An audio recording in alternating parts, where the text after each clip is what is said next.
Gold buyers, మీ కష్టాల్లో నమ్మకమైన మీ ఆత్మీయ నేస్తం.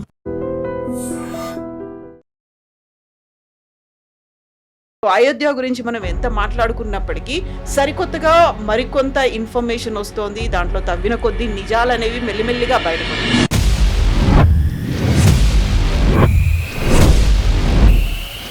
ఐ థింక్ రామ్ మందిర్ అనేది ఒక ఎమోషన్ మనకి. అది ఎన్నో సంవత్సరాల నుంచి పోరాటం చేసి తెచ్చుకున్న ఒక ప్లేస్. దాన్ని కాపాడుకోవాలని ప్రతి హిందూ రెస్పాన్సిబిలిటీ. ఇప్పుడు డిస్ప్యూట్ ఎక్కడ వచ్చిందంటే, వీళ్ళు డబ్బులు కౌంటింగ్ సెంటర్ నుంచి ఎంత తీసుకెళ్లారు, అక్కడే ఒక కౌంటింగ్ డౌట్ వస్తుంది. వీళ్ళేం చేస్తారు, ఈ ఎస్ఐటి కాన్స్టిట్యూట్ చేసిన తర్వాత సడన్లీ ఒక జంప్ వచ్చింది. డైలీ 26 లక్షలు డిపాజిట్ అవుతుంది. అంటే ఆ డిఫరెన్స్ వీళ్ళు కొట్టేశారు. అప్రాక్సిమేట్లీ 5 నుంచి 6 లక్షలు ప్రతిరోజు కొట్టేస్తున్నారు. ఒక్క నెలలోనే 70 సార్లు ఈ డబ్బు కొట్టేశారు అనేది సీసీటీవీలో రికార్డ్ అయింది.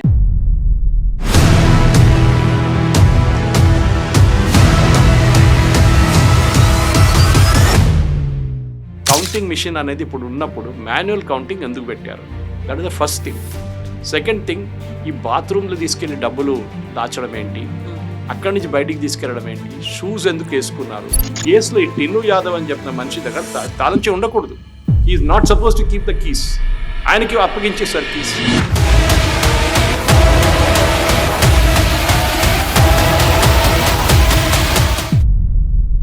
నమస్తే, నేను Kavitha. Welcome to I dream news and నిజాలు. అయోధ్యకి సంబంధించి వచ్చినటువంటి విరాళాల కుంభకోణం లేకపోతే స్కామ్ ఏమైనా దాని మీద సిట్ అనేది దర్యాప్తు ప్రారంభించింది. ఈ లోపుగా అయోధ్య తీర్థక్షేత్ర ట్రస్ట్ చంపత్ రాయ్ రాజీనామాను కూడా ఆమోదించారు. ఒక ఇంటరిమ్గా త్రిసభ్య బెంచ్ అనేది కూడా ఏర్పడింది జరిగినటువంటి అవకతవకల కోసం. దీంతో పాటుగా విహెచ్పి సపోర్ట్ చంపత్ రాయ్కి ఉన్నట్టుగా ఎందుకని ఇప్పుడు ఇన్ఫర్మేషన్ ఉంది. ఎట్ ద సేమ్ టైం ఓవరాల్గా జరుగుతున్నటువంటి అవకతవకల మీద ఇప్పటిదాకా వచ్చినటువంటి ప్రాథమిక అంచనా ఏంటి, నెక్స్ట్ ఏం చేయబోతున్నారు? మనతో పాటుగా ఉన్నారు సీనియర్ జర్నలిస్ట్ సురేష్ కొచ్చాతిల్ గారు. సార్ నమస్తే. సో అయోధ్య గురించి మనం ఎంత మాట్లాడుకున్నప్పటికీ సరికొత్తగా మరికొంత ఇన్ఫర్మేషన్ వస్తోంది. దాంట్లో తవ్విన కొద్దీ నిజాలు అనేవి మెల్లిమెల్లిగా బయటపడుతున్నాయి. ఇప్పటికీ ఒక కంక్లూజన్ వచ్చిందా, లేకపోతే ఇది ఒక నెవర్ ఎండింగ్ ఎపిసోడ్ లాగే కంటిన్యూయేషన్ ప్రాసెస్లో ఉందంటారా? ఇది స్టెప్ బై స్టెప్ జరుగుతుంది కవిత గారు. ఫస్ట్ స్టెప్ ఏముండే అంటే మోడస్ ఆపరెండా ఏముండే, ఎవరెవరు ఉన్నారు, ఎవరెవరు ఏం చేశారు, ఎట్లా డబ్బులు బయటకు తీసుకెళ్లారు.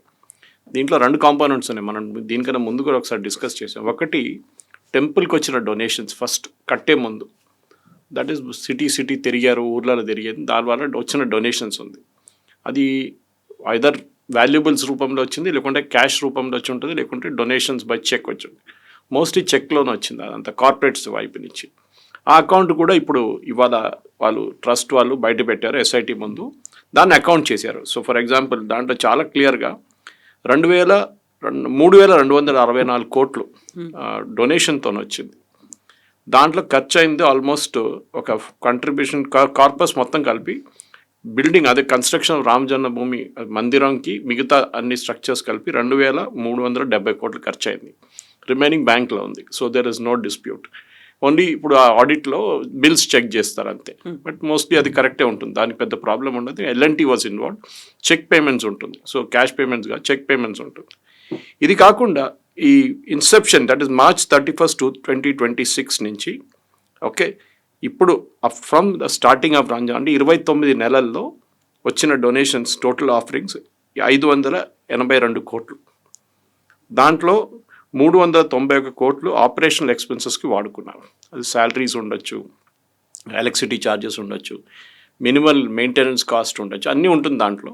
అన్నీ కలిపితే 390 కోట్లు ఖర్చు అయిందంట. ఇది అప్రాక్సిమేట్లీ 29 నుంచి 30 నెలల పాటు. ద రిమైనింగ్ ఫండ్స్ బ్యాంక్లో ఉంది. So there is no dispute. So ఇప్పుడు డిస్ప్యూట్ ఎక్కడ వచ్చిందంటే, వీళ్ళు డబ్బులు కౌంటింగ్ సెంటర్ నుంచి ఎంత తీసుకెళ్లారని, అక్కడే ఒక కౌంటింగ్ డౌట్ వస్తుంది. ఇప్పుడు వీళ్ళేం చేశారంటే, ఇప్పుడు ముందు ఎస్బీఐలో డిపాజిట్ చేస్తున్న అమౌంట్ డైలీ అంటే స్టార్టింగ్ నుంచి 29 నెలల దాకా ఎంత డిపాజిట్ అయింది అంటే ఎస్ఐటి కాన్స్టిట్యూట్ చేసే ముందు. ఇన్ఫ్యాక్ట్ ఏప్రిల్లో ఒక 2.79 crores పట్టుకున్నారు టెంపుల్ వాళ్ళే. ఈ కౌంటింగ్ వాళ్ళ దగ్గర నుంచి. ఆ రోజే ఎస్ఐటి లేదు అప్పుడు, ఎఫ్ఐఆర్ పెట్టారు వీళ్ళు టెంపుల్ వాళ్ళు. మనం దాని గురించి ఎక్కువ మాట్లాడలేదు. బయట మీడియా వాళ్ళు అనుకుంటున్నారు ఇది అఖిలేష్ యాదవ్ చెప్పిన తర్వాత బయటకు వచ్చింది కాదు. టెంపుల్ లోపలే అఖిలేష్ యాదవ్ రిలేటివ్ ఒకరు ఉన్నారు, ఆయన కూడా అరెస్ట్ చేశారు. ఆయన లాస్ట్ డే అఖిలేష్ యాదవ్తో 12 కాల్స్ చేశారు. ఆ కాల్ రికార్డ్స్ కూడా దొరికింది. ఇప్పుడు అక్కడ ఒక ఇన్వెస్టిగేషన్ నడుస్తుంది, అక్కడ ఏదైనా యాంగిల్ ఉందా అని చెప్పి, పొలిటికల్ యాంగిల్. ఎనీవే అది మనం పక్కన పెట్టవచ్చు. టిను యాదవ్ అని చెప్పి వాళ్ళ రిలేటివ్ అంట ఆయన, అఖిలేష్ యాదవ్. ఇప్పుడున్న దాని ప్రకారం ఇప్పుడు ఈ 2.79 crores పట్టుకున్నప్పుడు అప్పుడే వాళ్ళకి డౌట్ వచ్చింది ఏంటనేది. నేను ఎక్స్ప్లెయిన్ చేస్తాను దాంట్లో ఎక్కడెక్కడ అవకతవకలు జరిగినాయి, ఎక్కడెక్కడ మిస్టేక్స్ జరిగిందని, ఎస్ఓపి ఎక్కడెక్కడ వైలేట్ చేశారని. ఇప్పుడు ఎస్ఐటి ఇన్వెస్టిగేట్ చేసినప్పుడు వాళ్ళేం చూసారంటే 17 నుంచి 18 లక్షల దాకా డైలీ డిపాజిట్ అవుతున్నాయి బ్యాంక్లో. అక్కడే జరిగింది మేజర్ స్కామ్, అక్కడే జరిగింది. మిగతా దాంట్లో ఎక్కువ లేవు, డొనేషన్స్ అన్నీ ఉన్నాయి. ఇన్ఫ్యాక్ట్ టెంపుల్ ట్రస్ట్ అథారిటీస్ ఏమంటున్నారు, ఎవరికైనా డౌట్ ఉంది, ఇప్పుడు మీరు ఒక కిరీటం ఇచ్చారు, లేకుంటే మీరు ఒక గోల్డ్ చైన్ ఇచ్చారు, మీరు అక్కడ వచ్చి ఎస్బీఐ స్ట్రాంగ్ రూమ్లో మీరు చెక్ చేసుకోవచ్చు, మీ డొనేషన్ అక్కడే ఉంది, ఎక్కడికి వెళ్ళలేదు. Okay, that they are agree to let us know. And ఈ ఎస్ఐటి వాళ్ళు కూడా ఫిజికలీ ఆడిట్ చేశారు అన్ని డొనేషన్. ఇప్పుడు దాకా వచ్చిన క్యాష్ కాదు, బై సిల్వర్, గోల్డ్, మిగతా డైమండ్స్ లాంటి డొనేషన్ చెక్ చేశారు. It is all correct, there is no problem అని. కానీ జరిగిందంతా ఇది. సో డైలీ డిపాజిట్స్ 17 నుంచి 18 లక్షలు వస్తున్నాయి అన్నమాట. సో వీళ్ళేం చేస్తారు, ఈ ఎస్ఐటి కాన్స్టిట్యూట్ చేసిన తర్వాత సడన్లీ ఒక జంప్ వచ్చింది, డైలీ 26 లక్షలు డిపాజిట్ అవుతున్నాయి. అంటే ఆ డిఫరెన్స్ వీళ్ళు కొట్టేశారు. అప్రాక్సిమేట్లీ 5 నుంచి 6 లక్షలు ప్రతిరోజు కొట్టేస్తున్నారు. అది మీరు మల్టిప్లై చేసుకోవచ్చు 29 నెలల్లో ఎంత పోయి ఉంటుందని. I think approximately it's around 7.8 crores ఎంతో ఉంది, వీళ్ళ దగ్గర డీటెయిల్స్ ఉంది. ఈ దాని నుంచి రికవరీ ఆల్రెడీ 2.7 రికవర్ చేసుకున్నారు. మిగతాది చాలా మట్టుకు almost I think 4 to 4.5 crores assets identify చేశారు. వీళ్ళేం చేస్తారంటే ఇప్పుడు వాళ్ళ జీతాలు అక్కడే మేజర్ ప్రాబ్లం వస్తుంది కవిత గారు. ఈ ప్రాబ్లం, ఈ డబ్బులు చూడంగానే కొంతమంది ఎందుకు ఇంత ఏం చెప్తారు దాని మీద వెళ్ళి ఎట్లా దాన్ని కొట్టేయాలని చూస్తున్నారు. ఎందుకంటే ఆగ్రహం ఎందుకు ఉంటుంది అంటే వాళ్ళ శాలరీ 20,000 రూపాయలు, దాంట్లో కట్టింగ్ అంతా అయిన తర్వాత 15,000 రూపాయల జీతం ఉందంట. రోజేమో వాళ్ళు లక్షల్లో డీల్ చేస్తున్నారు. అప్పుడు న్యాచురల్లీ హ్యూమన్ టెండెన్సీ వస్తుంది, ఎక్కడి నుంచి అని కొట్టేద్దాం, ఎందుకంటే రోజుకి నాకు ఒక 1000 రూపాయలు తీసుకెళ్తే కూడా నాకు 30,000 రూపాయలు వస్తాయి నెలకి. ఓకే, ఇది నాకు 15,000 నా జీతం ఉందంటే న్యాచురల్లీ కొట్టేసి ఉంటారు. I'm just taking very very example. కానీ ఇప్పుడు వీళ్ళు చేసిన దాని ప్రకారం 27th ఏప్రిల్ నుంచి June 5th 2026 దాకా వీళ్ళ దగ్గర సీసీటీవీ ఇమేజెస్ దొరికింది వీళ్ళకి. ఓకే, దానికన్నా ముందు ఉన్న CCTV images automatically over right చేసేస్తుంది, కెపాసిటీ అంత ఉండదు హార్డ్ డిస్క్ది. దీంతో చాలా క్లియర్గా ఈ కౌంటింగ్ వాళ్ళు షూస్ కింద, పాకెట్ లోపల అన్ని డబ్బులు పెట్టుకుంటూ షార్ట్స్ దొరికింది వాళ్ళకి. యాక్చువల్లీ అది కూడా డిలీట్ చేశారు వాళ్ళు, కానీ ఐటీ వాళ్ళు యూజ్ చేసి దాన్ని రికవర్ చేశారు హార్డ్ డిస్క్ నుంచి. దే గాట్ ఇట్ బ్యాక్ అనమాట. సో దాంట్లో చాలా క్లియర్గా వీళ్ళు ఈ 6 మంది, ఇప్పుడు అరెస్ట్లో ఉన్న 6 మంది ఛార్జ్ షీట్ చేశారు వాళ్ళు. 6 మంది దే మెయిన్లీ ఇన్వాల్వ్డ్ ఉన్నారు. అవుటర్ సర్కిల్ ఒక 20-25 మంది ఇంకా ఉన్నారు. అంటే వీళ్ళు తీసుకెళ్ళిన డబ్బుల్ని మళ్ళీ బయటికి పంపించాలి, అది అనమాట వాళ్ళ జాబ్, అది ఉండేది. సో చెక్కింగ్లోనే మెయిన్ ప్రాబ్లం వచ్చింది. ఎస్ఓపి, ఇది టెంపుల్ ట్రస్ట్ అండ్ ఎస్బీఐ కలిసి ఒక ఎస్ఓపి డ్రా చేశారు. కౌంటింగ్ ఎట్లా జరగాలి, హుండీలు 40 హుండీలు ఉన్నాయి, 40 హుండీల నుంచి తీసుకొచ్చే దాని పేటీ అంటారు, అక్కడ తీసుకొచ్చినప్పుడు బ్యాంక్కి అది కౌంటింగ్లో పెడతారు. కౌంటింగ్ ఎట్లా చేస్తారు, అక్కడ ఒక ఎస్ఓపి డ్రా చేశారు. అంటే వీళ్ళు రావాలి, కూర్చోవాలి, కౌంటింగ్ మొదలు పెట్టాలి, బండిల్స్గా పెట్టి ఒక 2 hours 3 hours అది బ్యాంక్కి తీసుకెళ్ళాలి ఆ డబ్బులంతా. ఇది ప్రాసెస్ ఉండే, కానీ ఫాలో చేయలేదు. ఫస్ట్ తప్పు అక్కడే జరిగింది. ఎందుకంటే కౌంటింగ్ తర్వాత ఎన్ని గంటల తర్వాత అది బ్యాంక్కి వెళ్తుంది డబ్బులు, అది ఒక పెద్ద. Next frisking was the main issue. Frisk చేయట్లేదు వీళ్ళని, చెక్ చేయట్లేదు.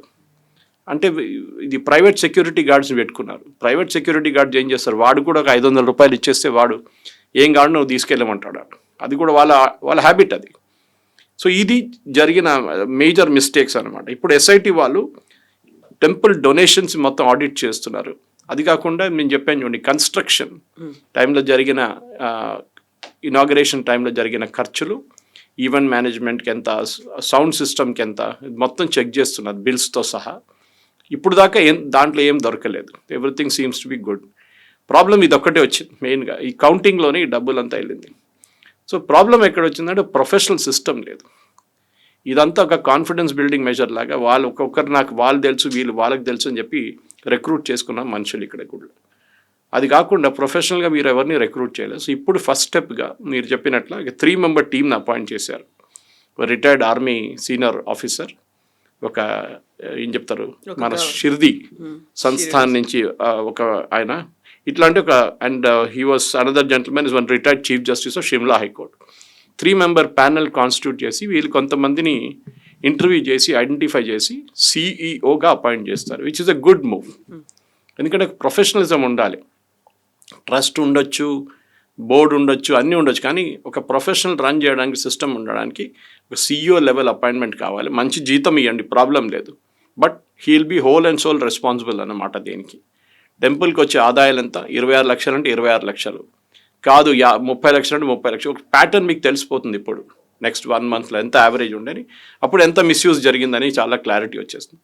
కొన్ని చోట్లలో అది కనెక్షన్ ఎక్కువ కూడా ఉండొచ్చు. ఫర్ ఎగ్జాంపుల్ కుంభమేళా జరిగిన టైంలో అయోధ్యలో వచ్చే డివోటీస్ చాలా ఎక్కువ ఉన్నారు ఆ టైంలో. సో న్యాచురలీ డొనేషన్స్ కూడా ఆ టైంలో ఎక్కువ ఉంటుంది. కానీ ప్రతి దాంట్లో ఇప్పుడు వీళ్ళ రిలేటివ్స్ అకౌంట్స్ మొత్తం చెక్ చేస్తున్నారు, బ్యాంక్ అకౌంట్స్. అక్కడి నుంచి కూడా చాలా మటుకు డబ్బులు వీళ్ళు సీజ్ చేశారు, అకౌంట్ సీల్ చేశారు, బ్యాంక్ లాకర్లు సీల్ చేశారు.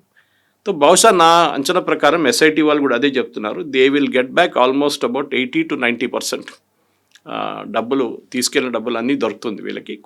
కొంచెం డబ్బులు ఏం చేశారంటే కొత్త పెళ్లి ఖర్చు పెట్టారంట, 5 లక్షలు 10 లక్షలు అట్లా. ఏది నెలకు 15,000 రూపాయలు వచ్చే మనిషి 5 లక్షలు పెళ్లి ఖర్చు పెట్టారంట. సో వాళ్ళ ఫ్రెండ్ పెళ్లికి. సో ఆ డబ్బులు రావద్దు మీరు, కానీ you can also recover that, అది ప్రాబ్లం లేదు. అసెట్స్ని ఆక్షన్ చేయాల్సి వస్తుంది, ఇల్లు కానివ్వండి బంగారం కానివ్వండి ఏమైనా కొనుక్కుంటే దాన్ని ఆక్షన్ చేసి ఆ డబ్బులు కూడా మళ్ళీ టెంపుల్కి తీసుకురావాల్సింది. SIT deadline July 15th ఉండే, అది ఇంకా వారం పాటు అంతే. దాన్ని పొడిగించి పాసిబ్లీ ఆగస్ట్ ఎండింగ్ దాకా తీసుకెళ్తారు. ఆగస్ట్ ఎండింగ్ దాకా మోస్ట్లీ ఒక ఫైనల్ రిపోర్ట్ వచ్చేస్తుంది అనమాట. దాని తర్వాత ఛార్జ్ షీట్ కానీ ప్రాసిక్యూషన్ జరుగుతుంది. ఒక్క నెలలోనే 70 సార్లు ఈ డబ్బు కొట్టేశారు అనేది సీసీటీవీలో రికార్డ్ అయింది అంటే ఆన్ అన్ యావరేజ్ ప్రతిరోజు 2-3 సార్లు అయినా ఆ డబ్బు కొట్టేస్తూ ఉన్నారు అంటే అక్కడ విజిలెన్స్ అనేది లేదా, ప్రాపర్గా మెయింటెనెన్స్ అనేది లేదు. అక్కడ చూడాల్సినటువంటి మానిటర్ చేయాల్సినటువంటి పర్సన్స్ ఎందుకు లేరు? సీసీటీవీలో అవన్నీ రికార్డ్ అవుతున్నప్పుడు ఎవ్రీడే ఏం జరుగుతోంది, లేకుంటే ఈ యాక్టివిటీస్ అన్నింటినీ వాళ్ళు ఎందుకు చూడలేకపోతున్నారు? ఓ నిఘా అనేది ఉండాలి, లేకుంటే ఒక భక్తుల నమ్మకాలకు విశ్వాసాలకు సంబంధించిన తర్వాత ఇంత నెగ్లిజెన్స్ అనేది ఎందుకు కనిపించింది అసలు? కరెక్ట్, నెగ్లిజెన్సే. దానికోసం అందరు రాజీనామా చేయాల్సిందే. ట్రస్ట్లో ఎవరు ఉన్నారో అందరు రాజీనామా చేయాల్సిందే. మీరు చిన్న లోవర్ లెవెల్ ఎంప్లాయీస్ని పట్టుకొని వాళ్ళని ప్రాసిక్యూట్ చేయడం అది ఎట్లయినా నడుస్తుంది, అది ఎస్ఐటి వాళ్ళు చేస్తున్నారు. మీరు డబ్బులు తీసుకున్నారని చెప్పట్లేదు ట్రస్ట్ వాళ్ళ దగ్గర, వాళ్ళందరూ పెద్ద మనుషులు, వాళ్ళ దగ్గర డబ్బులు చాలా ఉన్నాయి. మెయిన్ రీజన్ అంటే అకౌంటబిలిటీ ఒకటి ఉంటుంది. నేను దీనికన్నా ముందు కూడా చెప్పాను, హ్యారీ ట్రూమన్ ఒక ఇది ఉంది, ఆయన యుఎస్ ప్రెసిడెంట్ టేబుల్ మీద ఒక బక్ స్టాప్స్ విత్ మీ అని. As a president of US ఆయన ఏదైనా తప్పులు జరిగితే వాళ్ళ లోవర్ లెవెల్లో కూడా ఐఎమ్ రెస్పాన్సిబుల్. అది ప్రతి సీఈఓకి ఒక రెస్పాన్సిబిలిటీ ఉంటుంది. ఇన్ దిస్ కేస్ సీఈఓ లేకుంటే ట్రస్ట్ ఉన్నారు, ట్రస్ట్ బోర్డ్, ప్రతి trust board member is responsible for it. మీరు ఎందుకు చేయలేదు? ఓవర్సీయర్ ఎవరు రైట్స్ ఉంటుంది. ఏదో గుడి ఆఫీస్లో వచ్చి కూర్చోవడము, విఐపీస్ను రిసీవ్ చేయడం ఇది కాదు మీ పని. టెంపుల్ కన్స్ట్రక్షన్ వైపు ఒకరు ఉంటారు, మిగతా వాళ్ళు మిగతా చోటుకుంటారు. So definitely there should be more and more people అన్నమాట చెక్కింగ్కి. తిరుమలలో కూడా జరిగింది ఇది ముందు. దాని తర్వాతనే అక్కడ ఒక ఫార్మాట్ తీసుకొచ్చారు, అక్కడ రూములు అమ్ముకున్నారు, మీకు గుర్తుంటుంది, సేవా టికెట్లు అమ్ముకున్నారు, దాన్ని చేశారు అక్కడ కూడా. సో వైష్ణోదేవిలో జరిగింది. ఇప్పుడు చూడండి ఇవాళ బద్రీనాథ్ ఆడిట్ నడుస్తుంది, ఎగ్జాక్ట్లీ అక్కడ కూడా అయింది అనేది డౌట్ ఉంది. అదే టైప్లో యూపీలో వాళ్ళ ముస్లిమ్స్ వైపు నుంచి కంప్లైంట్ వచ్చింది, మేము ఇచ్చిన లాస్ట్ 10 సంవత్సరాలు ఇచ్చిన 1000 కోట్లు 100 నుంచి 1000 కోట్లు అంటున్నారు, ఇచ్చిన డొనేషన్స్కి మాకు రెసీట్ లేదు, మేము డొనేషన్స్ ఇచ్చాము, అక్కడ పెద్ద మాస్క్ దర్గా ఉంది, మాస్క్ ఉంది, వాళ్ళకి ఇచ్చాం, మాకు దాని డబ్బులు రాలేదని చెప్పి నిన్నటి నుంచి యూపీ ఎస్ఐటి ఇంకొక ఎస్ఐటి కాన్స్టిట్యూట్ చేశారు. ఇప్పుడు ఒకటి తర్వాత ఒకటి బయటపడుతుంది. కేరళలో ఒక పేజర్ చర్చ్ ఒకటి ఉంది, అది వాళ్ళది కూడా ఇన్వెస్టిగేషన్ ఇప్పుడు మొదలు పెట్టాలనే, కానీ కేరళ గవర్నమెంట్ అగ్రీ చేయట్లేదు. వాళ్ళు యూపీ గురించి క్రిటిసైజ్ చేస్తారు, రామ్ మందిర్ క్రిటిసైజ్ చేస్తారు, కానీ ఐ థింక్ రామ్ మందిర్ అనేది ఒక ఎమోషన్ మనకి, అది ఎన్నో సంవత్సరాల నుంచి పోరాటం చేసి తెచ్చుకున్న ఒక ప్లేస్. అది దాన్ని కాపాడుకోవాలని ప్రతి హిందూ రెస్పాన్సిబిలిటీ అన్న. అది ట్రస్ట్ వాళ్ళు they have betrayed that cos, డెఫినెట్గా దాంట్లో డౌట్ లేదు. కానీ ఇప్పటి నుంచి అయినా నేను అదే మళ్ళీ కొన్ని ఛాన్స్కి వెళ్ళి అదే చెప్పాను, నేను 29 నెలల్లో ఇది తెలిసిపోయింది. బహుశా ఇది తెలియకపోతే ఇంకో 10 సంవత్సరాల దాకా ఇది నడుస్తుంది, అప్పుడు ఎంత డబ్బు వెళ్ళి ఉంటుందో ఆలోచించండి. ఇప్పుడు డెఫినెట్గా 100% సెక్యూరిటీ, 100% స్ట్రిక్ట్ అన్నీ నడుస్తున్నాయి. 26 లక్షల కలెక్షన్ వస్తుంది daily. So that means collection genuinely 26 లక్షలు ఉండే ప్రతిరోజు యావరేజ్. అది 17-18 లక్షలు వచ్చింది. సో దట్ డిఫరెన్స్ పోయింది బయటికి. అది మనం ఇప్పుడు రికవర్ చేసుకుంటూ రావాలి, ప్రాసిక్యూట్ చేయాలి. స్టాండర్డ్ ఆపరేటింగ్ ప్రొసీజర్ అని ప్రతి గుడి, ప్రతి మాస్క్, ప్రతి దర్గా, ప్రతి చర్చ్ వాళ్ళకి, ప్రతి అందరికి ఇది ఇట్లా బాధ ఉంటుంది. And everybody is suppose to be taking care of it అన్న. మీరు ఎన్జిఓస్ కేసులో చూసుంటారు కవిత గారు. 18,000 ఎన్జిఓస్ని బంద్ చేయించారు గవర్నమెంట్. ఆడిట్ లేదు, కోట్లాది రూపాయలు వచ్చిన బయట నుంచి, నో అకౌంట్. సేమ్ థింగ్ కదా, డొనేషన్స్ వచ్చింది బయట నుంచి, ఎక్కడో కాలిఫోర్నియా నుంచి ఏదో చర్చ్ వాళ్ళు పంపించుంటారు, ఇక్కడ పాస్టర్ తినేస్తాడు మొత్తం, అకౌంట్ లేదు, ఏం లేదు. ఏమైనా అడిగితే దుకాణం బంద్ చేసి వెళ్ళిపోతాడు, అయిపోయింది నాదేం లేదు ఇక్కడ అని చెప్పేసి. సో అది అక్కడ కూడా FCRA రూల్స్ వస్తుంది చాలా స్ట్రిక్ట్గా. FCRA రూల్స్ కానివ్వండి, ఇండివిజువల్ డొనేషన్స్ కానీ, టెంపుల్కి వచ్చే డొనేషన్స్, దీన్ని చాలా క్లియర్గా డీటెయిల్డ్గా చెకింగ్ ఉండాలి. ప్రతి స్పాట్లో చెకింగ్ ఉండాలి. ఫర్ ఎగ్జాంపుల్ ప్రసాదం అమ్ముతారు, ఎన్ని లడ్డూలు తయారు చేశారు, హూ నోస్, ఎవరికి తెలుసు? తెలియదు. 5,000 అంటారు, 10,000 అంటారు, 20,000, ఎవరు చెక్ చేస్తున్నారు? మన తిరుమలలో కూడా అది. బట్ ఒక కౌంటింగ్ సిస్టమ్ ఉండాలి. అక్కడక్కడే ఒక 5% వేరియేషన్ ఉండొచ్చు, కానీ మేజర్గా అది కూడా ఒక డివోటీ ఇస్తున్న దానమే. అది కూడా దే ఆర్ బయింగ్ ద ప్రసాదం విత్ అ బిలీఫ్ అన్నమాట. అది కూడా అకౌంట్ చేయాల్సింది. శబరిమలలో జరిగిన అవకతవకలు తెలుసు, అక్కడ జరిగిన క్లాడింగ్ ఇష్యూలో కూడా అది ఇప్పుడు సార్ట్అవుట్ కాలేదు, ఇంకా ఆ బంగారం ఇంకా దొరకలేదు. ఓకే, ఆల్మోస్ట్ సంథింగ్ లైక్ 20 కోట్ల బంగారం కొట్టేశారు. సో అది పోయింది ఎంత బంగారం, కానీ మిగతా డొనేషన్స్ అంతా పోయింది. బట్ మెయిన్గా ఏంటంటే ఇప్పుడు రామ్ మందిర్లో జరిగిన దానికి it was shear negligence of monitoring లేకుండా. అయోధ్య రామ తీర్థ క్షేత్ర ట్రస్ట్కి సంబంధించి చెంపత్ రాయ్ని VHP వెనకేసుకొస్తోంది అనేటువంటి ఒక ఆరోపణలు వినిపిస్తున్నాయి.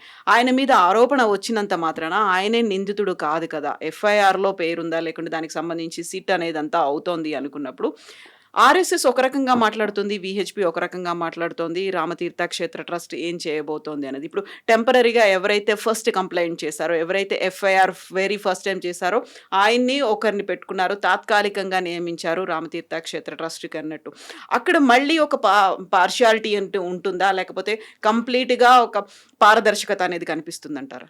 ట్రాన్స్పరెన్సీ ఉండాలి, మీరు చెప్పినట్టు పారదర్శకత ఉండాలి. ఈ కంప్లైంట్ చేసిన ఫస్ట్ మనిషి, ఇవి డబ్బులు దొరికిన తర్వాత SIT ముందే ఆయన ధీరేంద్ర దాస్, ఆయన్ని సుప్రీంకోర్టు అపాయింట్ చేశారు ట్రస్టీగా. సో ఆయన్ని ఏం చేశారంటే వీళ్ళు కమ్యూనికేషన్ నుంచి బయట పెట్టేశారు. ఆయనకు అసలు ఏం జరుగుతుంది టెంపుల్లో తెలియట్లేదు. అడిగితే మీకు తెలియాల్సింది ఇంతే ఉంది, మీరు ఇంత తెలుసుకోండి అని చెప్పేసి. ఒక వెస్టెడ్ ఇంట్రెస్ట్ వచ్చేసింది అనమాట అక్కడ. అది ఎప్పుడు జరుగుతుంది కవిత గారు? మీరు ఒక చైర్లో 10 సంవత్సరాలు కూర్చుంటే మీకు ఒక వెస్టెడ్ ఇంట్రెస్ట్ వచ్చేస్తుంది, పవర్స్ అనేవి ఫుల్ వచ్చేస్తుంది. అంటే అది మీరు రొటేట్ చేస్తూనే ఉండాలి వాళ్ళు. ట్రస్ట్ అనేది ఇప్పుడు ప్రాబ్లం ఎక్కడ వచ్చిందంటే, రామ్ జన్మభూమి ట్రస్ట్ మీరు దాంట్లో బైలాస్ చూస్తే కూడా మీరు ఎవరిని సాక్ చేయలేరు. కొంతమంది ఉన్నారు దాంట్లో, you cannot even sack them. వాళ్ళు రాజీనామా చేస్తే అంతే, లేకుంటే వాళ్ళు చనిపోతే అప్పుడు, otherwise they are permanent appointees అనమాట. ఒక లైఫ్ లాంగ్ అనేది ఉంటుంది. అది ప్రతి ట్రస్ట్లో ఉంది. అది మీరు ఇక్కడ కర్ణాటకలో చూడండి, తమిళనాడులోని ట్రస్ట్ కూడా చాలా మటుకు అది ఉంటుంది ఎప్పుడు. ఈవెన్ ఇస్లామిక్ దాంట్లో కూడా ఉంటుంది, ఈవెన్ క్రిస్టియన్ చర్చెస్లో కూడా వాళ్ళ మేనేజింగ్ కమిటీ అని ఒకటి ఉంటుంది. వాళ్ళు ఫర్ లైఫ్ ఉంటారు వాళ్ళు, కొంతమంది, అన్నిటి కాదు, మోస్ట్ ఆఫ్ దమ్ అన్నమాట. ఇప్పుడు జరిగింది ఇక్కడ, ఇప్పుడు మీరు చెప్పిన దాని ప్రకారం చంపత్ రాయ్ రాజీనామా చేశారు, రాజీనామా యాక్సెప్ట్ కూడా చేసేసారు. ఓకే, ఎవరు వాళ్ళని బ్యాక్ చేయకూడదు, ఎవరు వాళ్ళని సపోర్ట్ చేయకూడదు టిల్ SIT ఇన్వెస్టిగేషన్ ఫైనలీ వచ్చిన తర్వాత. ఎందుకంటే నిన్న కూడా కొంతమంది మళ్ళీ అలహాబాద్ హైకోర్టుకి వెళ్ళారు, మాకు CBI ఎంక్వైరీ కావాలి. సో అలహాబాద్ హైకోర్టు మొత్తం రికార్డ్ చెక్ చేసి SIT ఇన్వెస్టిగేషన్ చాలా ప్రొఫెషనల్గా నడుస్తుంది, చాలా క్లియర్గా ఆడిట్ చేస్తున్నారు, ప్రొఫెషనల్స్ తీసుకొచ్చారు, ఆడిటర్స్ని తీసుకొచ్చారు, మొత్తం చెక్ చేస్తున్నారు, బాగా చేశారు. ఇప్పుడు దాకా ఉన్న ఇనీషియల్ రిపోర్ట్ చూస్తే, అండ్ ప్రిలిమినరీ రిపోర్ట్ అంటే ఫస్ట్ ఒక ఇనీషియల్ వచ్చింది, దాని నడిమిట్లో ఒక ఇంటరిమ్ రిపోర్ట్ వచ్చింది. They are doing a very good job. ఇప్పుడు ఏం చేయక్కర్లేదు, వెయిట్ చేయాల్సి. కానీ ప్రొసీజర్స్ తెలిసిపోయింది, ఎక్కడెక్కడ తప్పులు జరిగింది చాలా క్లియర్గా తెలిసిపోయింది కవిత. దాంట్లో డిస్ప్యూటే లేదు. ఇప్పుడు కొంతమంది నా దగ్గర అడిగారు, సురేష్ గారు మీరు హిందువుల వ్యతిరేకంగా మాట్లాడుతున్నారని చెప్పి. హిందువుల వ్యతిరేకంగా మాట్లాడలేదు, I'm very proud Hindu my self. కానీ ఒక దానం ఇచ్చేది, ఒక హిందూ దాంట్లో 100 రూపాయలు ఉండొచ్చు, 1000 రూపాయలు ఉండొచ్చు, 1,00,000 రూపాయలు ఉండొచ్చు, 1,00,00,000 రూపాయలు ఉండొచ్చు. ఆ ఇస్తున్న డబ్బులు చాలా important, and we should have every right to question it. అది ఏం చెప్తారు ఇక్కడ రామ మందిర్లో జరిగిందా, లేకుంటే కేదార్నాథ్లో జరిగిందా, బద్రీనాథ్లో జరిగిందా, తిరుమలలో జరిగిందా, సింహాచలం జరిగిందా, దట్ ఈస్ ఇమ్మెటీరియల్. ప్రాపర్గా యూటిలైజ్ అయిందా లేదా. ఎందుకంటే ఇప్పుడు మీరు చూడండి కాంట్రాక్ట్స్ ఇస్తారు వీళ్ళు. అది శబరిమలలో చూసాం, పెద్ద స్కాండల్ ఉండేది. కాంట్రాక్ట్ ఇస్తున్నప్పుడు జాగరీ కోసం, ఘీ కోసం మన తిరుమలలో చూసాం జరిగింది. అక్కడ కూడా చాలా పెద్ద వెస్టెడ్ ఇంట్రెస్ట్ ఉంటారు. ముగ్గురు కూర్చొని, ఒకటే గ్రూప్ నుంచి ముగ్గురు కూర్చొని వీళ్ళు they will bid for the account అనమాట. అండ్ వాళ్ళు అడ్మిట్లో రేట్ డిసైడ్ చేసుకుంటారు. అండ్ ఇట్ బి కోట్లు ఉంటుంది కాంట్రాక్ట్ అది మీకు. సో డెఫినెట్గా ఇప్పుడు ఈ పర్టికులర్ కేసులో ఇదొక చాలా బేసిక్ తప్పు. కౌంటింగ్ మిషన్ అనేది ఇప్పుడు ఉన్నప్పుడు మాన్యువల్ కౌంటింగ్ ఎందుకు పెట్టారు? That is the first thing. Second thing, ఈ బాత్రూమ్లో తీసుకెళ్ళి డబ్బులు దాచడం ఏంటి, అక్కడి నుంచి బయటికి తీసుకెళ్ళడం ఏంటి, షూస్ ఎందుకు వేసుకున్నారు, పాకెట్లు ఎందుకు ఉంది షర్ట్లో ప్యాంట్లో, అది ఉండకూడదని రూల్ ఉంది కదా. ఇదన్నీ మీరు అనుకుంటారు ఇది చిన్నపిల్లలు ఉంటే కూడా వాళ్ళు ఫాలో చేస్తారు, ఇది ఇంత మెచ్యూర్గా ఉన్న ఇండివిజువల్స్ ఇట్లా చేశారని చెప్పి. సో డెఫినెట్గా దీంట్లో ఒక వెస్టెడ్ ఇంట్రెస్ట్ ఉండే. ఒకటి డబ్బులు చూడంగానే హ్యూమన్ బీయింగ్ ఉంటుంది కొంతమంది, అరే నాకు ఇంకా కావాలి అని చెప్పి. ఏం చెప్తారు, హ్యూమన్ టెండెన్సీ ఉంది, హ్యూమన్ టెండెన్సీ ఉంటుంది, డబ్బులు ఇంకా కావాలి, అదే లిమిట్ లేదు దానికి. అదే జరిగింది ఈ కేసులో కూడా. లేకుంటే మీరేం చేస్తారు, 5 నెలలు కొట్టేసిన తర్వాత మీరు గమ్మున కూర్చుంటారు కదా, లేదు మళ్ళీ తీసుకెళ్తున్నారు అంటే నన్ను ఎవరు పట్టుకోరు, నన్ను ఎవరు డిటైన్ చేయరు అనే ఒక కాన్ఫిడెన్స్ వచ్చిందనమాట వీళ్ళకి. అది చాలా ఇంపార్టెంట్ అది. సో డెఫినెట్గా ఇప్పుడు జరగబోయేది, ఎందుకంటే నేను I'm reading the parts of the SIT report. మనకు డైరెక్ట్ దొరకదు ఎస్ఐటీ, కానీ మీడియా నుంచి వచ్చిన రిపోర్ట్స్ కూడా మీరు చూస్తే అదే అంటున్నారు. రామ్ జన్మభూమి ట్రస్ట్ కూడా చాలా మటుకు ఇప్పుడు గోపాలరావు ఆయన తీసేశారు, అడ్మినిస్ట్రేటర్ని తీసేశారు, జనరల్ సెక్రటరీ చంపత్ రాయ్ రాజీనామా చేశారు. కంప్లీట్గా ఓవరాల్ అది కాకుండా 2926 ఆఫరింగ్స్ డివోటీస్ నుంచి వచ్చిన రికార్డ్ చేసే రిజిస్టర్లు ఉంది. ఇది పబ్లిక్లో చూపించాలి వస్తుంది. ఎవరైనా 5-6 మంది సీనియర్ ఏం చెప్తారు సొసైటీలో మంచి స్టాండింగ్ వాళ్ళని తీసుకొచ్చి ఆన్ కెమెరా రికార్డ్ చేయాలి. ఇది డొనేషన్స్ చూడండి, అది సిల్వర్ ఇటుక ఉండొచ్చు, శివసేన వాళ్ళు ఇచ్చింది, లేకుంటే జ్యువెలరీ ఉండొచ్చు, లేకుంటే డైమండ్ ఉండొచ్చు, ఇదన్నీ ఉంది, కరెక్ట్గా రికార్డ్ మెయింటైన్ చేస్తున్నారని చెప్పి చూపించాలి. ప్రతి దానికి ప్రొసీజర్ ఉంటుంది కవిత గారు. ఆ ప్రొసీజర్ ఫాలో చేయకపోతేనే ఉంటుంది ప్రాబ్లం. ఇప్పుడు మీరు మీ బ్యాంక్ లాకర్కి వెళ్తారు, మీరు ఎప్పుడో నెలకు ఒకసారో లేకుంటే 3 నెలలకు ఒకసారి వెళ్తారు, దేనికన్నా పెళ్ళి ఉన్నప్పుడు, ఇప్పుడు కొంచెం డైమండో లేకుంటే జ్యువెలరీ తీయడానికి ఒక ప్రొసీజర్ ఉంది అక్కడ. మీరు బ్యాంక్ వెళ్ళినప్పుడు మీరు లాకర్ ఓపెన్ చేసుకోండి చెప్పరు వాళ్ళు. They will say come with you, ముందు రిజిస్టర్లో సైన్ చేస్తారు, తర్వాత మీరు లాకర్లో తీసుకెళ్తారు, వాళ్ళ దగ్గర ఒక తాళం ఉంటుంది, మీ దగ్గర ఉంటుంది. ఈ కేసులో ఈ టిన్ను యాదవ్ అని చెప్పిన మనిషి దగ్గర తాళం చేయి ఉండకూడదు. He is not suppose to keep the keys, ఆయనకి అప్పగించేశారు కీస్. ఇది ఎట్లయిపోయిందంటే దొంగకే ఇచ్చేసారు, తాళాలు ఇచ్చేసినట్ల కేసు ఇది. ఎవరు ఇచ్చారు, ఎవరు ఆథరైజేషన్ మీద ఇచ్చారు అంటే అంత కాన్ఫిడెన్స్ ఉండే అనమాట. నన్ను ఎవరు పట్టుకోరు, నన్ను ఎవరు క్వశ్చన్ చేయరు. సడన్గా ఎవరో విత్ ఇన్ ద టెంపుల్ నుంచే బయట గవర్నమెంట్కి చెప్పేసినప్పుడు దెన్ ఇమ్మీడియట్లీ యాక్షన్ తీసుకున్నారు. ఇవి 2.79 crores ఫస్ట్ పట్టుకున్నారు. దాని తర్వాత మిగతా డబ్బులు బాత్రూమ్ లోపల నుంచి అక్కడి నుంచి ఇక్కడి నుంచి దొరికి దెన్ ఎస్ఐటీ కాన్స్టిట్యూట్ చేశారు. కానీ ఇప్పుడు కూడా the main thing should be procedures. ఇప్పుడు నాకు చాలా ఇదేమనిపి, ఇప్పుడు నా హార్డ్ డిస్క్ స్పేస్ అంతా చూస్తే you can even record up to 1 year also. మీరు క్లౌడ్లో హోస్ట్ చేసుకోవచ్చు, మీకు దగ్గర హార్డ్ డిస్క్ స్పేస్ అక్కర్లేదు. కానీ చేయలేదు. ఇట్లాంటి బేసిక్ అంటే చిన్న గుడి అంటే మనం అర్థం చేసుకోవచ్చు. This is Ram Janmabhoomi, is Ram జన్మ తీర్థ్. అక్కడ ఉన్న దానికి మీరు చేయకపోతే మళ్ళీ ఎట్లా? సో ప్రొసీజర్స్ వైజ్ ఇప్పుడు చూస్తే చాలా మటుకు ఇప్పుడున్న దాంట్లో డెఫినెట్గా చాలా మార్పులు తీసుకురావాల్సి వస్తుంది. ఆ మార్పులు పాసిబ్లీ ఒక టీంని పెట్టి, ప్రొఫెషనల్గా ఉన్న టీంని పెట్టి ఎట్లాంటి కౌంటింగ్ ప్రొసీజర్స్ పెట్టాలి, మాన్యువల్ కౌంటింగ్ ఉండాలన్నా, మెషిన్ కౌంటింగ్ ఉండాలన్నా, దాని తర్వాత బ్యాంక్ డిపాజిట్. ఇప్పుడు బ్యాంక్ని మార్చుతా అంటున్నారు, but that is not a solution. మీరు ఒక ఎస్బీఐని మార్చి ఇంకొక బ్యాంక్ని తీసుకొస్తే అదే ప్రాబ్లం అక్కడ కూడా ఉంటుంది. If you don't follow the procedure, ఈ ప్రొసీజర్ ఫాలో చేస్తేనే మీకు ప్రాపర్గా ఉంటుంది అనమాట. రోజుకి ఎన్నిసార్లు డబ్బులు తీసుకొస్తారు, రోజు ఎన్నిసార్లు కౌంట్ చేస్తారు, ఆ కౌంటింగ్ ఎట్లా జరుగుతుంది. మన సింహాచలంలో కానీ ఇక్కడ ఈవెన్ శ్రీశైలంలో వెళ్ళినప్పుడు నేను చూశాను ఒకసారి. నన్ను అడిగారు, మీరు రావచ్చా అని అడిగారు. 10 నిమిషాలు 20 నిమిషాలు నిలబడొచ్చు అక్కడ, ఎందుకంటే దే ఆర్ వాచింగ్ అస్. ఇప్పుడు మీరు వెళ్ళారనుకోండి, మీరు సడన్గా చూస్తారు ఏదో జరుగుతుందని, మీకు డౌట్ వస్తుంది, మీరు ఇన్ఫార్మ్ చేస్తారు ఎవరిని. నేను వెళ్ళినప్పుడు చూస్తాను అంత బాగానే ఉందంటాను నేను. సో ఐ థింక్ ఇండివిజువల్స్ని బయట నుంచి తీసుకొచ్చి వాళ్ళని ఒక 1/2 hour 1 hour అక్కడ నిలబడిస్తే they also will look at it. ఆ ప్రొసీజర్స్ ఎవాల్వ్ చేయాలి. మీరు బెస్ట్ ఎక్కడెక్కడ ఉందో దాన్ని ఫాలో చేయండి. తిరుమల ఉండొచ్చు, శ్రీశైలం ఉండొచ్చు, లేకుంటే వైష్ణోదేవి ఉండొచ్చు, ఎక్కడైనా ఉండొచ్చు. వాట్ దే ఆర్ ఫాలోయింగ్, ఆ ప్రొసీజర్స్ మీరు ఫాలో చేయాలి. ఫాలో చేయకపోతే ఇదే జరుగుతుంది. ఎగ్జాక్ట్లీ. సో వందల తరబడి ఎదురు చూసినటువంటి ఒక టెంపుల్ అదంతా మనకి భక్తుల కోసం ఓపెన్ అయిన తర్వాత అంతే ప్రతిష్టాత్మకంగా చూసుకోవాల్సినటువంటి అవసరం పరిస్థితులు ఉన్నాయి. అక్కడ నెగ్లిజెన్స్ అనేది కనిపిస్తుంది.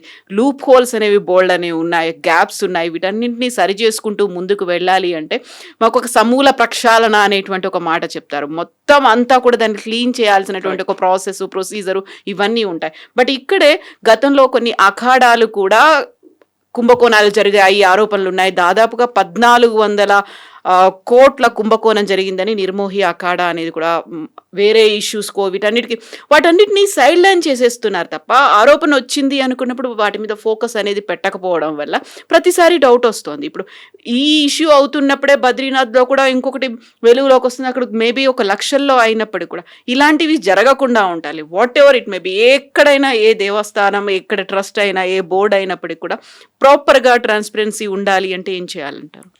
ప్రొసీజర్స్ అండి, standard operating procedures.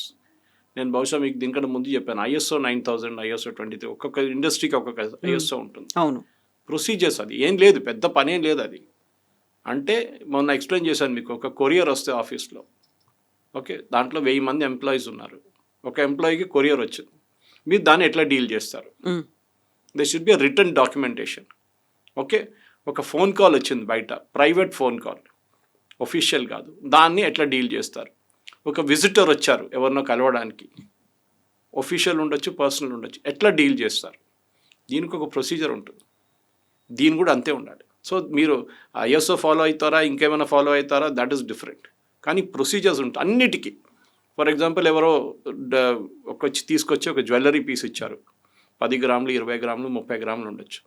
How do you deal with it? Even 1 gram అయినప్పటికీ కూడా ఏదైనా లెక్కలు అనేవి ఉండాలి. లెక్కలండి. మీరు హుండీలేస్తే ఇంకో మాట, when you physically giving it, అక్కడే మ్యాక్సిమం హ్యూమన్ టెండెన్సీ ఉంది కొట్టేయడానికి. ఎవరు చూడరు, మీరున్నారు, నేను ఒఫీషియల్, టెంపుల్ ఒఫీషియల్, మీరు వచ్చి డొనేట్ చేస్తున్నారు, మన ఇద్దరు ఉన్నాం రూమ్లో, ఒక మూడో మంచి లేరు. టెండెన్సీ ఉంది, నేను రెసీట్ రాసి మీకు ఇచ్చేస్తాను అండి. ఓకే అండి, ఆ రెసీట్ బుక్ ఒరిజినలేనా, లేకుంటే డూప్లికేట్ రెసీటా? మరి డూప్లికేట్ ఎందుకు మాన్యువల్ రాస్తున్నారు? Why not computerized? ఈ క్వశ్చన్స్ వస్తుంది. డే అండ్ ఆడిట్ అని ఒకటి ఉంటుంది. ఈ డేలో ఈ రోజు ఎంత కలెక్షన్ వచ్చింది, అది కంప్లీట్గా కంప్యూటరైజ్ చేసి బ్యాంక్కి పంపించాలి. మా అలాంటి చిన్న గుడి బొలారంలో చేస్తున్నాం మేము అది కరెక్ట్గా. ఎవ్రీడే కంప్యూటరైజ్ కలెక్షన్ ఎంత ఉంది, మార్నింగ్ కలెక్షన్, ఈవినింగ్ కలెక్షన్, దాంట్లో QR కోడ్ వైజ్ ఎంత పేమెంట్ వచ్చింది మనకి, మిగతా పేమెంట్స్ క్యాష్లో ఎంత వచ్చింది, మొత్తం టాలీ చేసి we send it to the bank next day. Weekend auditor వచ్చి మొత్తం చెక్ చేస్తాడు, బ్యాంక్ స్టేట్మెంట్ చెక్ చేస్తారు, మా దగ్గర కంప్యూటరైజ్ ప్రింట్అవుట్ తీసుకొని ఆయన చెక్ చేస్తారు. అది ఉండాలండి. చిన్న గుడ్లలో చేస్తున్నప్పుడు పెద్ద గుడ్లు ఎందుకు చేయట్లేదు? That is the main thing. And professional ఆడిటర్స్ని పెట్టండి, ఏదో RFR ఆడిటర్స్ని పెట్టకుండా ప్రొఫెషనల్ ఆడిటర్ కొంచెం ఖర్చు ఎక్కువ పెట్టండి, డబ్బులు వస్తున్నాయి కదా మీకు. ఇప్పుడు బిల్డింగ్ కన్స్ట్రక్షన్ చూడండి, ఆ రోజు రామ్నల్లా ఏం చెప్తారు, ఇనాగరేషన్ కాన్సక్రేషన్ సెరమనీ జరిగినప్పుడు 113 కోట్లు ఖర్చు అయినాయి. ఇప్పుడు మీరు అడగవచ్చు 113 కోట్ల అని. ఎస్, దాంట్లో చాలామంది 8,000 మంది గెస్ట్లు వచ్చారు, మీకు తెలిసి ఉంటుంది. ఎంత ఖర్చు పెట్టారు? టెంట్ సిటీ కట్టారు వాళ్ళు, చాలా పెద్ద టెంట్ సిటీ కట్టారు, దానికి 35 కోట్లు ఖర్చు అయినాయి. ఓకే, 35 కోట్లు ఎందుకు అని అడగవచ్చు, టెండర్ పిలిచారా అని అడగవచ్చు. దాట్స్ అ ప్రాసెస్ అన్నమాట. అది కాకుండా అక్షత్ పూజన్ క్యాంపెయిన్ మీకు గుర్తుంటుంది, అందరు పంపించి దానికి ఒక ప్రతి ఇంటికి చేరాయి, దానికి 30 కోట్లు ఖర్చు అయింది అన్నమాట. సో అది కాకుండా పబ్లిసిటీ మీద 21 కోట్లు ఖర్చు పెట్టారు. ఎస్, ఫుల్ పేజ్ యాడ్స్ అన్నీ వచ్చినాయి, మనం చూసాం, టీవీలో యాడ్లు వచ్చినాయి. దీని అన్నిటికీ ఒక క్వశ్చన్ ఉండాలి. ఫర్ ఎగ్జాంపుల్, అడ్వర్టైజ్మెంట్ ఇంత ఖర్చు పెట్టారు, ఇంత అడ్వర్టైజ్మెంట్ ఉండాలన్నా, ఇంత ఖర్చు పెట్టాల్సిన, ఇచ్చిన పేపర్లు ఎక్కడ, ఇచ్చిన టెలివిజన్ ఛానల్స్ ఎక్కడ, దీని కూడా ఆడిట్ ఉండాలి. ఒకవేళ ఇలాంటి వాళ్ళని అడిగితే వాళ్ళు యాంటీ హిందూ అనేటువంటి ఒక ముద్ర కూడా వేస్తున్నారు. అది ఐమ్ టెలింగ్, అది ఉండాల్సిందే, డజంట్ మ్యాటర్. యాంటీ హిందూ ఉండండి. ఫర్ ఎగ్జాంపుల్, సర్క్యులేషన్ లేని పేపర్లో, నేను ప్రింట్ ఇండస్ట్రీలో పనిచేశాను, 18 సంవత్సరాలు పనిచేశాను ప్రింట్ ఇండస్ట్రీలో, అంటే న్యూస్ పేపర్లో. ఒక టెండెన్సీ ఉంది మన దగ్గర కూడా, గవర్నమెంట్, ఇక్కడున్న గవర్నమెంట్ కానీ ఏ గవర్నమెంట్ అని కానీ సర్క్యులేషన్ లేని పేపర్ కూడా డబ్బులు ఇస్తారు, ఎందుకంటే ఆ డబ్బులు మళ్ళీ తిరిగి ఇచ్చిన వాళ్ళకి వస్తుంది అనమాట. So that is a tendency again. ఇట్లాంటి చాలా ఉన్నాయి. లైటింగ్ అండ్ డెకరేషన్కి 14 కోట్లు ఖర్చు అయిందంట. ఇదన్నీ చెక్ చేయాల్సి వస్తుంది, 14 కోట్లు ఎందుకు అనేసి ప్రతి డివోటీ అడుగుతారు. ఓకే, ఫుడ్ అరేంజ్మెంట్స్, అన్నదానం కోసం చేసిన 5 కోట్లు ఖర్చు అయిందంట ఆ రోజు. రిచువల్స్ కోసం 1 కోటి రూపాయలు ఖర్చు అయింది. ప్రతి దాన్ని ఇప్పుడు SIT ఇన్వెస్టిగేట్ చేస్తున్నారు. ప్రతి బిల్లు తీసుకొని చెక్ చేస్తున్నారు, వాళ్ళని పిలిపిస్తున్నారు వెండర్ని. మీరు ఇంకో ప్లేస్లో ఇదే కాంట్రాక్ట్ ఇస్తే మీరు ఎంతకి ఇచ్చారు, వీళ్ళకి ఎంతకి ఇచ్చారు, ఇది ముందే జరగాలండి. బహుశా నాకు అనిపిస్తుంది అక్కడ పర్మనెంట్ ఎస్ఐటీ ఒకటి పెట్టేస్తే బాగుంటుందేమో అని.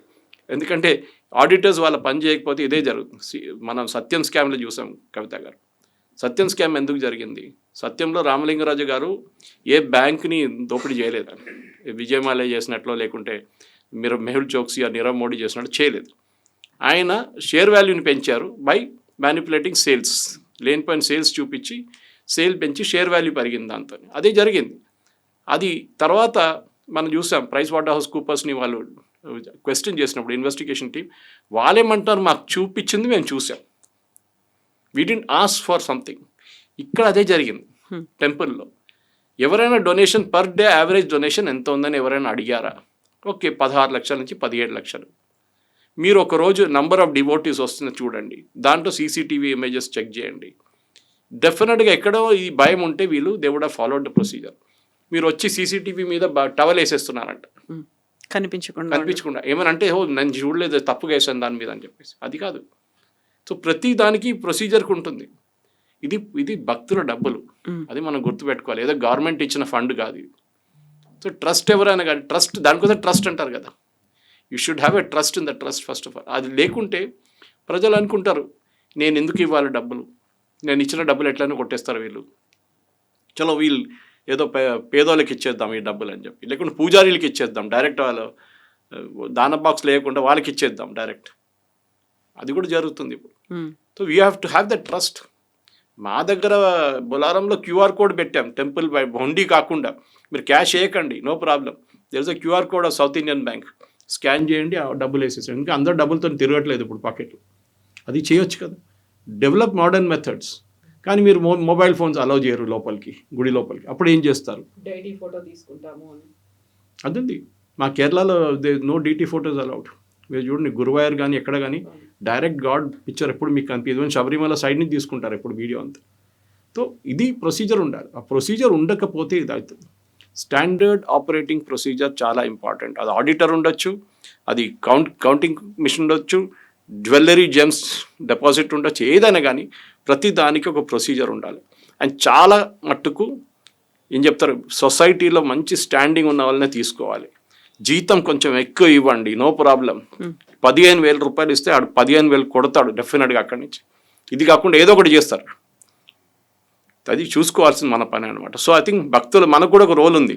చాలామంది అడుగుతారు. ఇప్పుడు ఇవాళ ఒక ఆర్టికల్ చూసాను నేను, I think it was in Hindustan Times or Times of India. దానం ఇవ్వడం కూడా ఎవరెవరు దానం ఇస్తారు వాళ్ళకి ప్రశ్నించాలి, వాళ్ళకు క్వశ్చన్ చేయడానికి అథారిటీ కూడా ఉంది. నా డబ్బులు అక్కడ అని చెప్పేసి. సో నేను అడుగుతున్నాను, మీరు మాట్లాడుతున్నాను, మనం డిబేట్ చేస్తున్నాం కాదు. మనం మన ప్రేక్షకులకు చెప్తున్నాం, మన దగ్గర నుంచి అయోధ్యకి వెళ్ళిన వాళ్ళు లేకుంటే డొనేట్ చేసిన వాళ్ళకి చెప్తున్నాం, మీ డబ్బులు సేఫ్గా ఉంది కాదు, మీ డబ్బులు సేఫ్గా లేదు, ఇప్పుడు రికవర్ చేస్తున్నారు. ఇది 2 ways, 2 ways of looking at the same problem అనమాట. Yes sir, thank you so much sir, thank you.